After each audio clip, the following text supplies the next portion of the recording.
Wara żewġ sekli hawn aktar irġiel milli nisa f'pajjiżna. Huwa maħsub li l-istess tendenza kienet ftit qabel l-assedju l-kbir fl-1965.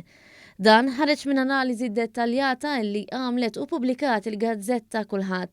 Fil-fatt, rapporti storiċi li rat il-Gazzetta juru li malli l-Ordni tal-Kavallieri ta' San Ġwan saret taf bil-pjan ta' attakk mill-Ottomani kienet eżiljat numru ta' nisa u tfal biex ma jkunux taxkil fl-attakki. L-akbar differenza bejn iż-żewġ sessi kienet fl-1957. Fil-fatt minn popolazzjoni ta' 319,620, 52.1% kienu nisa u 47.9% kienu irġiel.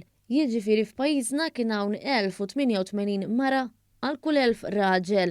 Fl-istess sena kienet iddominat l-emigrazzjoni Maltija bil-maġġoranza tan-nies ikunu rġiel li l-ewwel jemigraw waħedhom sakemm isibu saqajhom f'dinja ġdida. Iżda mill-1957 il-folja bdiet tinbidel u d-distak bejn iż-żewġ sessi beda jonqos.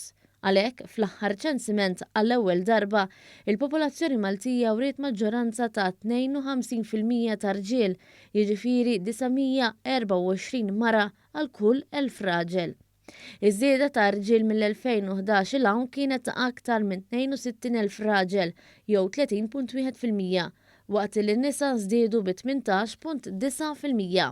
L-analiżi tal-Gazzetta Kulħadd mur lura fi żmien fejn fil-fatt ħares ukoll lejn ir-rata baxxa ta' trabi subien li jgħixu. Din kienet irrappurtata sa mill-ewwel ċensiment tal-1842.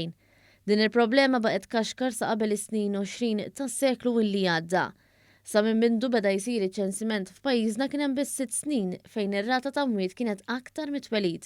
Dawn kienu instigati mill-pandemija tal-kolera fl-1837, l-1847, l-1850, l-1865 u l-1874.